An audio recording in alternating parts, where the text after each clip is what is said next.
Alors c'est la deuxième année qu'on a la chance de pouvoir proposer des œuvres au CHU, avec toujours l'idée de se dire qu'on va proposer une œuvre qui est accessible qu'à cet endroit-là, c'est-à-dire que ce sont souvent des œuvres animées ou des œuvres qui sont accessibles sur Internet, associées à des jeux vidéo par exemple, mais en tout cas qu'elles soient accessibles qu'à cet endroit, qu'elles soient vraiment qu'au service des patients et indirectement des soignants. Cette œuvre, elle a été faite par un artiste qui s'appelle Aurélien Janet, qui est originaire à la base de Besançon, maintenant qui travaille un peu partout dans le monde.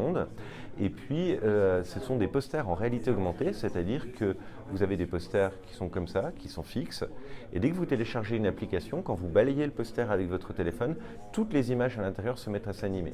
Et il y a une correspondance graphique entre les deux affiches, où on voit des petits personnages qui passent de l'un à l'autre, etc., avec même un petit jeu où il faut retrouver 3 objets cachés.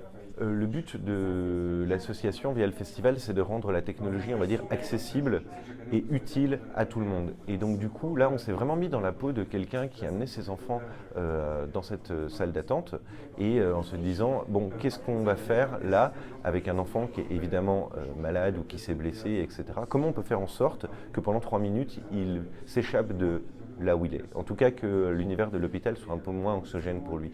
Et donc, du coup, il y a cette idée de monter cette œuvre-là, et surtout qu'elle reste le plus longtemps possible. Ça, c'était quelque chose qui était très important pour nous. Le festival D'autres Formes, qui, pour la deuxième année consécutive, noue un partenariat avec le CHU de Besançon. L'année dernière, on avait fait la fresque Sol vif, qu'on peut voir devant le parvis, sur le parvis de l'hôpital Jean Mingeot.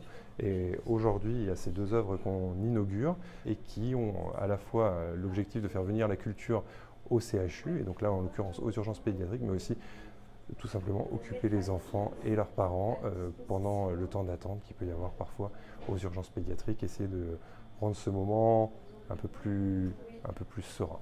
Alors, ce n'est pas forcément un dispositif thérapeutique, mais ce qui est positif avec ce dispositif-là, c'est que on arrive à détourner l'attention des enfants. C'est un peu tout ce qui est mis en place ici aux urgences pédiatriques et plus généralement en pédiatrie pour faire oublier un peu la douleur.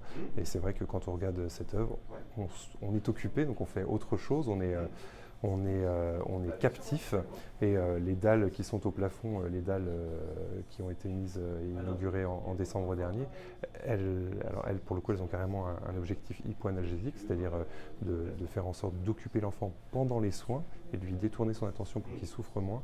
Et bien là, on va dire que ça suit d'un même parcours, même si l'objectif initial n'était pas le même. Le CHU n'est pas un établissement culturel, mais cependant c'est un établissement qui reçoit énormément de monde. C'est plusieurs milliers de passages par jour, un CHU, entre les professionnels, les patients, les visiteurs. Et donc faire vivre la culture au CHU, c'est important pour tous ces publics. C'est pour ça qu'on essaie de multiplier à la fois les expositions dans le hall, mais aussi les animations temporaires.